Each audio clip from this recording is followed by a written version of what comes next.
आदरणीय जगदीश प्रसाद जी,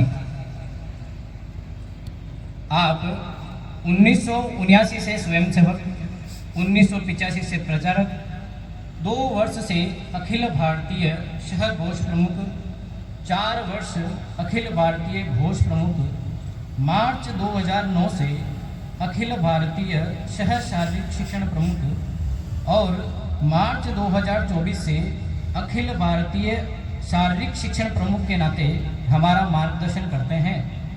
भाई साहब का वर्तमान मुख्यालय आगरा है। मंच के ठीक बाईं ओर आदरणीय श्याम सुंदर जी बिड़ला, अपने मेड़ता जिला के माननीय जिला संघ चालक।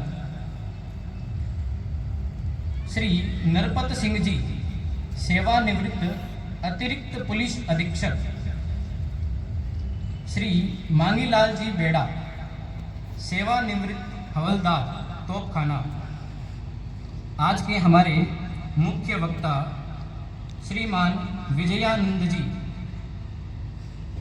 भाई साहब 1984 से स्वयंसेवक, 1991 से प्रचारक, 33 वर्ष प्रचारक जीवन, अलवर से खेड़ली मंडी तहसील प्रचारक जीवन प्रारंभ, टोंक नगर व खंड प्रचारक, सांभर जिला प्रचारक, टोंक व दौसा जिला प्रचारक, भरतपुर विभाग प्रचारक, सवाई माधोपुर विभाग प्रचारक, 2 वर्ष क्षेत्र कार्यालय प्रमुख जयपुर, श्री गंगानगर व बांसवाड़ा विभाग प्रचारक, 1916 से 2016 से चित्तौड़ प्रांत प्रचारक एवं 2024 प्रतिनिधि सभा से जोधपुर प्रांत के प्रांत प्रचारक के नाते हमारा मार्गदर्शन करते हैं। आपका केंद्र जोधपुर है। अन्य परिचय राजेश जी भाई साहब, सह प्रांत प्रचारक। श्रीमान रामचंद्र जी बालवा, प्रांत घोष प्रमुख। गिरधारी लाल जी, विभाग प्रचारक। विजयानंद जी भाई साहब से आग्रह है कि अवतरण एवं काव्य गीत के पश्चात हमारा मार्गदर्शन करें। हमारा लक्ष्य है इस प्राण प्रिय राष्ट्र को जगत में श्रेष्ठ बनाना। हम लोग प्रतिदिन प्रार्थना में कहते हैं, परम वै भवन ने तुम्हें तत्स्वराष्ट्रम समर्था भवत्वा शिशाते वृषम, यानी हमारे राष्ट्र को परम वैभव बनाने के लिए हमारी यह विजयशालिनी कार्य शक्ति अति शीघ्र समर्थ बने। गणमान्य नागरिकगण, मेड़ता और मेड़ता के आसपास से पधारे हुए सम्मानीय नागरिकों, भाइयों बहनों, साथियों, बच्चों और घोषवादक दल के सभी स्वयंसेवकों का मेरा बहुत बहुत नमन, प्रणाम। मेरा सौभाग्य है कि ऐसे पवित्र और सुंदर मौके पर मुझे आप लोगों के मध्य में आने का मौका मिला। ये किसी भी सौभाग्य से कम नहीं है। आप कल्पना कर सकते हैं कि जब ईश्वर किसी के लिए काम करता है तो वो बिना प्रकट हुए काम करता है। वो अपनी पहचान नहीं बताता। वो कब किसी के लिए आवश्यक कार्य कर जाता है किसी को पता ही नहीं चलता। लोग अलग अलग तरीके से अलग अलग स्थितियों को, अलग अलग लोगों को, अलग अलग साधनों को उसका श्रेय देते हैं, लेकिन बहुत कम ऐसा होता है जब हम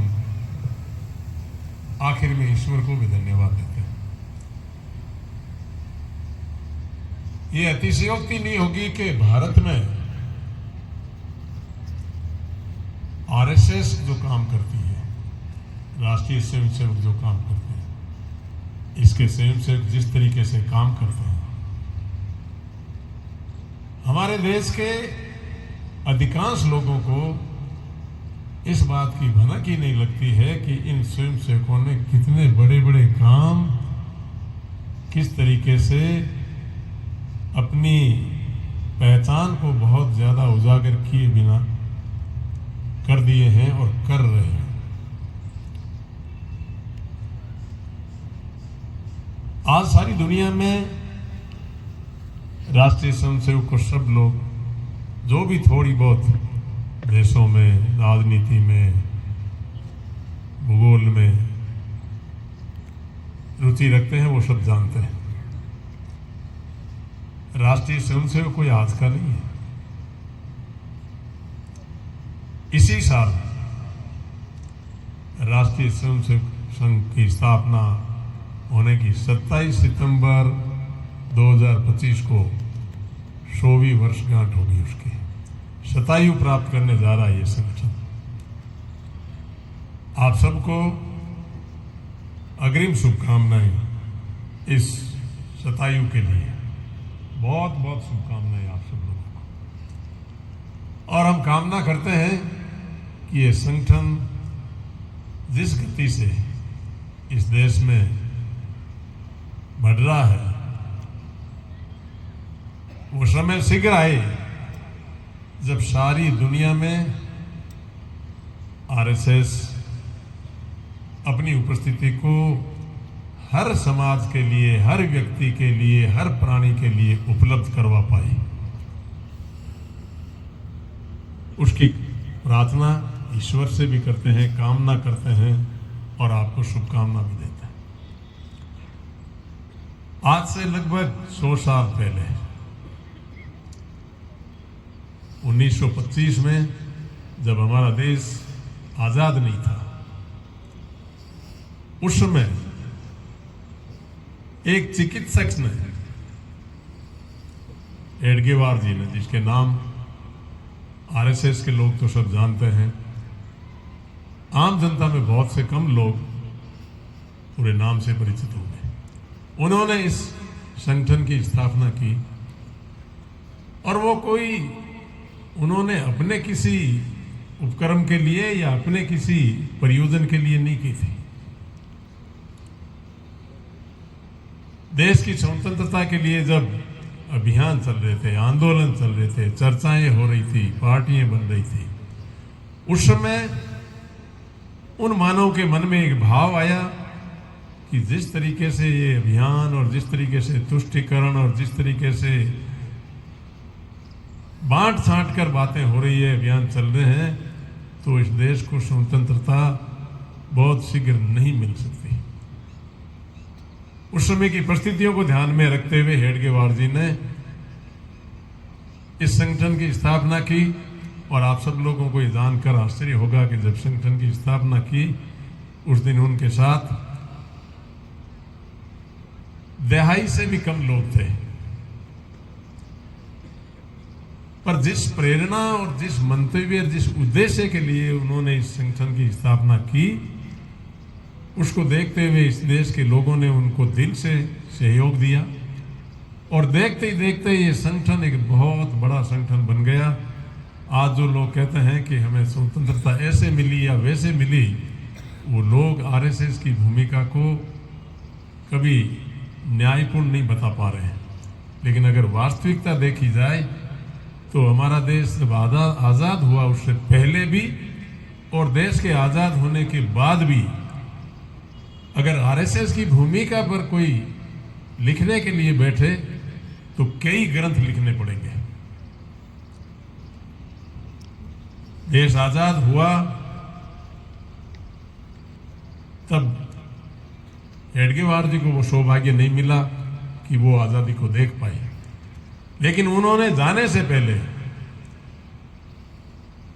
इस संगठन की बागडोर एक ऐसे शख्स के हाथ में सौंपी जो इस संगठन को पूरी तरीके से, पूरे दिल से आगे लेके बढ़े। वो थे गुरु गोलवालकर, जिन्होंने इस संगठन को महाराष्ट्र से निकाल के पूरे भारत में फैलाया।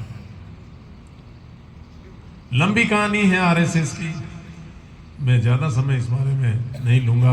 आप लोगों से आग्रह करूँगा कि जो लोग यहाँ आए हैं और जो लोग नहीं भी आए हैं और इस कार्यक्रम को सुन रहे हैं और कल अखबारों में भी पढ़ेंगे, उन लोगों से आग्रह है कि और हमारे जिले के माननीय संघ चालक श्याम सुंदर जी बिड़ला,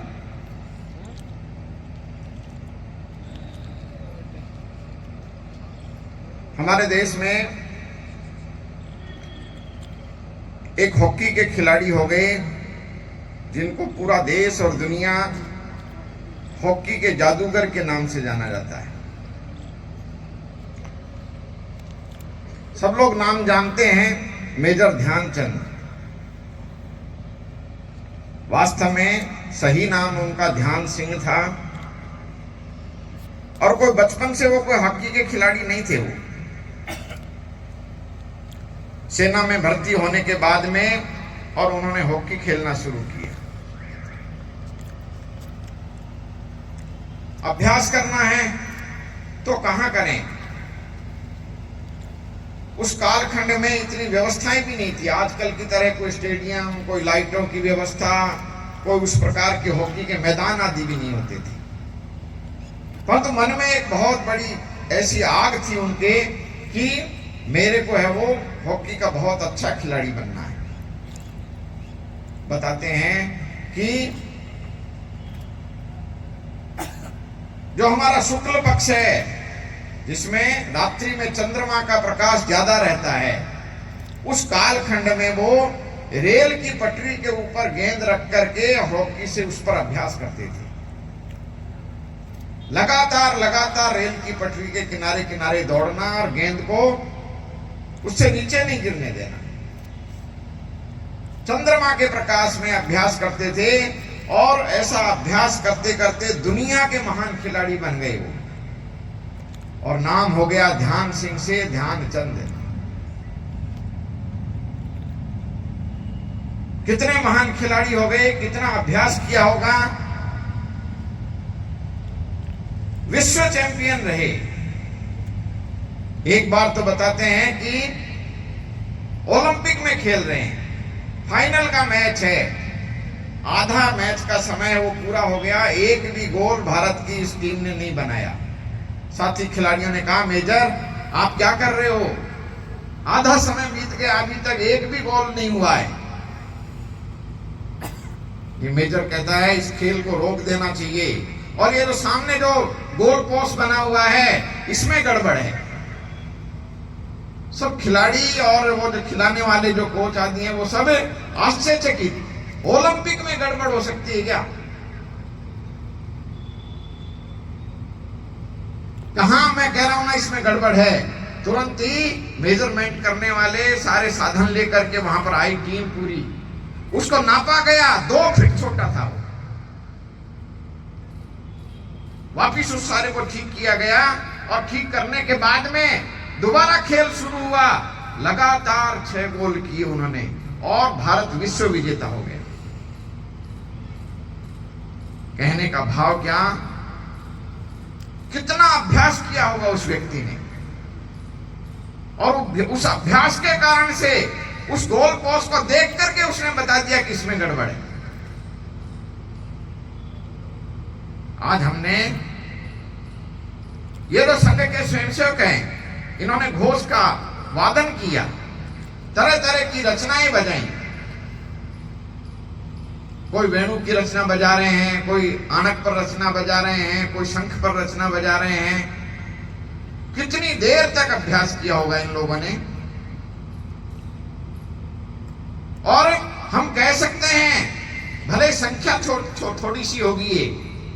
1925 का राष्ट्रीय स्वयंसेवक संघ की शुरुआत करने वाले पुण्य डॉक्टर हेडगेवार जी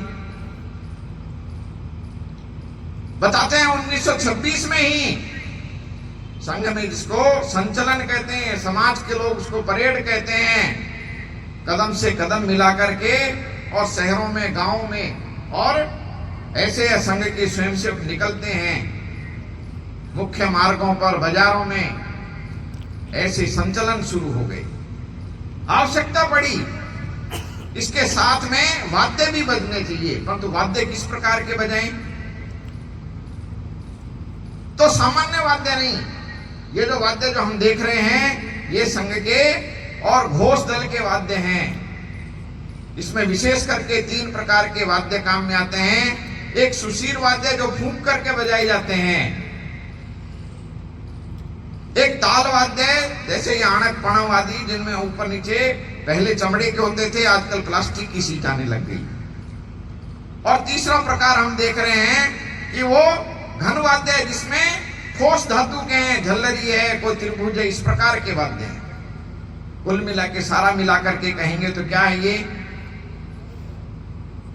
ये समाज में सामान्य जो हम और बैंड आदि देखते हैं, घोष देखते हैं, उस प्रकार के नहीं हैं। सेना के लोगों में, पुलिस के लोगों में वहां पर इस प्रकार के वाद्य बजते हुए देखते हैं।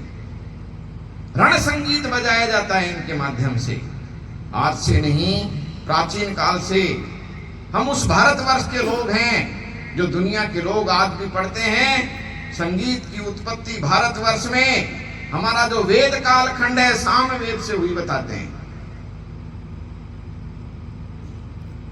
और संगीत किसको कहा? तो अकेले को गाने को संगीत नहीं कहा, कोई बजाने को संगीत नहीं कहा। तो भारत ने कहा 3 बातें मिलकर के संगीत है, गायन है, वादन है और नर्तन है। परंतु इस रण संगीत के माध्यम से हम इस सोए हुए समाज को जगाना चाहते हैं। हिंदू समाज में 1000 वर्षों के कालखंड में जो दुर्बलताएं आ गई, इस रण संगीत के माध्यम से समाज का शौर्य जगाने का उद्देश्य है। सके चल सकें, इस प्रकार का ये रण संगीत हम संघ में और घोष के माध्यम से बजाते हैं। परंतु उसके लिए अभ्यास करना पड़ता है। हम देख रहे हैं सामने कि ये जो घोष बजाने वाले हैं, इनकी उम्र एक जैसी नहीं है, इनकी शिक्षा एक जैसी नहीं है, इनके काम धंधे एक जैसे नहीं है। आप पूछने के लिए लगोगे, आपको ध्यान में आएगा कोई विद्यार्थी है, कोई कर्मचारी है, कोई व्यवसायी है। ये कोई सेना के सैनिकों की तरह उस प्रकार के सैनिक नहीं है।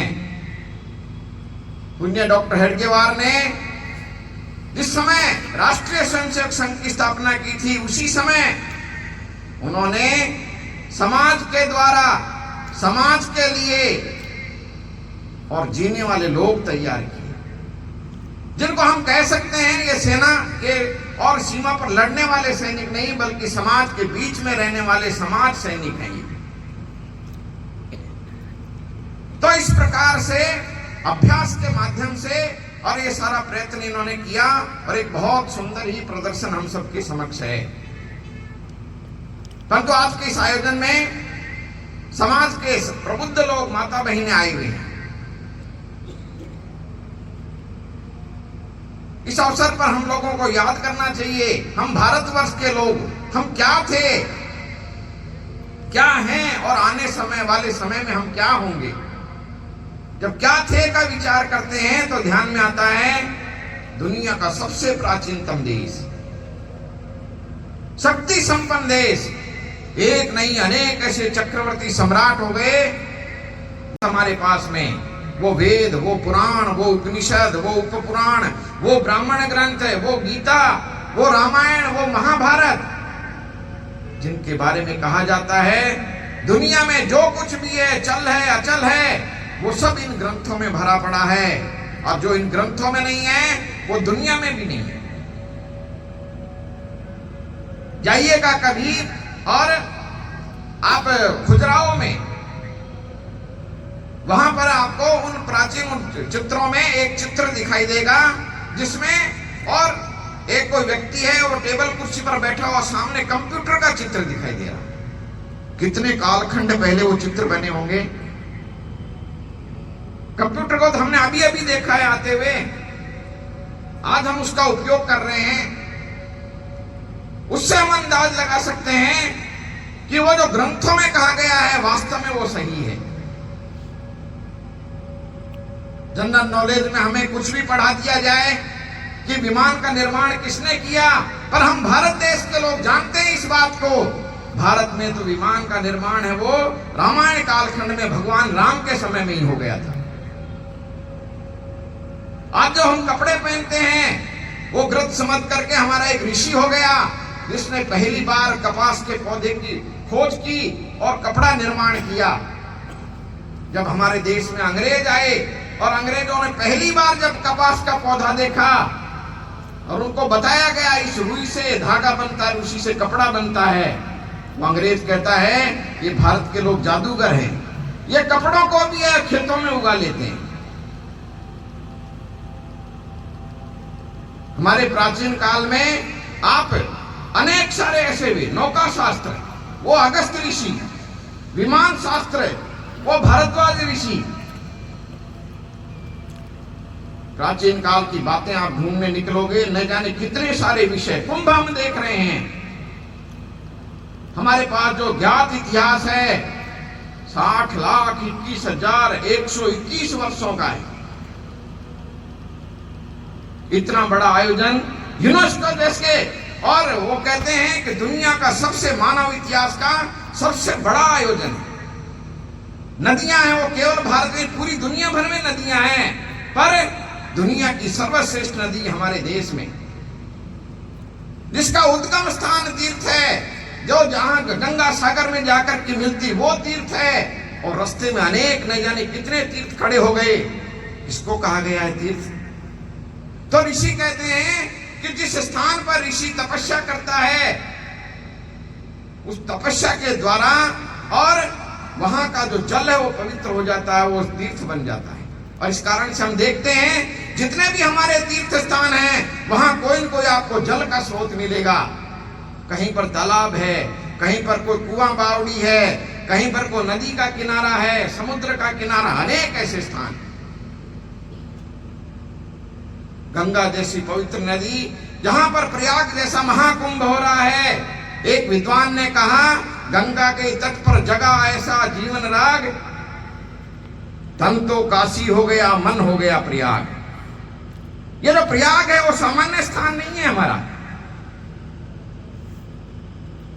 पूरा न सही जो नाम है इसका प्रयाग। प्रय का मतलब प्राचीन, याग का मतलब यज्ञ है ये। और ये जो यज्ञ है दुनिया का सबसे प्राचीनतम पहला यज्ञ यहां पर हुआ है, और इसलिए ये अपभ्रंश होकर के और प्राचीन यज्ञ से प्रयाग हो गया ये। कुंभ के आयोजन के बारे में इन दिनों में हम लोगों ने बहुत सारी जानकारियां प्राप्त की। बताते हैं साक्षात महादेव शंकर भगवान वहां पर आने वाले भक्तों का स्वागत करते हैं। हमारे जो ग्रंथ है वो कहते हैं दुनिया में पृथ्वी लोक, स्वर्ग लोक, पाताल लोक में 3.5 करोड़ तीर्थ हैं। वो सारे के सारे इस महाकुंभ के आयोजन पर स्नान करने के लिए आते हैं। ऐसा ये योग है जहां पर उस गंगा नदी, दुनिया की सबसे पावनतम नदी, जिसके बारे में कहा जाता है उसके दर्शन करने मात्र से है वो पुण्य की प्राप्ति होती है। उसके जल से कोई आचमन कर ले तो उसका मोक्ष होता है। उसके किनारे बैठ करके कोई कल्प कर ले उसकी मुक्ति होती है। उसके किनारे की रेत उठा करके उसको सिर पर धारण कर ले, ज्ञान की प्राप्ति होती है। ऐसा बताते हैं कि इस प्रकार की पावन गंगा ये भारत देश, थोड़ा और आगे चले जाओ मध्य प्रदेश में आपको पता चलेगा इससे भी ज्यादा पवित्र नदी मध्य प्रदेश, महाराष्ट्र के लोग मां नर्मदा को मानते हैं। पूरी नदी की परिक्रमा लगाई जाती है, 3000 किलोमीटर से भी ज्यादा लंबी है। दुनिया में कोई ऐसी पवित्र नदी आपको मिलेगी, दुनिया में कहीं पर ऐसे लोग मिलेंगे जो पूरी इतनी लंबाई की नदी की और वहां पर परिक्रमा लगा रहे हैं, जिसका कण कण, पत्थर पत्थर, कंकर कंकर शंकर माना जाता है। इस प्रकार का ये देश वर्तमान समय में अगर हम हिसाब लगाएं वर्तमान में हम क्या हैं, तो वर्तमान में भी हम बहुत अच्छी स्थिति में, कोई कमजोर नहीं है। आज भी 1000 वर्षों के संघर्ष के बाद में भी दुनिया के अनेक सारे देश मिट गए होंगे, इस्लाम और ईसाइयत की आंधियों में, परंतु ये भारतवर्ष 1000 वर्ष के बाद में भी आज भी जिंदा खड़ा है और कम संख्या नहीं 100 करोड़ से ज्यादा हिंदू हैं आज भी। आप हिसाब लगाओगे, करगिल का युद्ध हुआ, दुनिया के बड़े बड़े देशों के सेनापति देखने के लिए आए उसको, उस स्थान को, उस युद्ध स्थल को।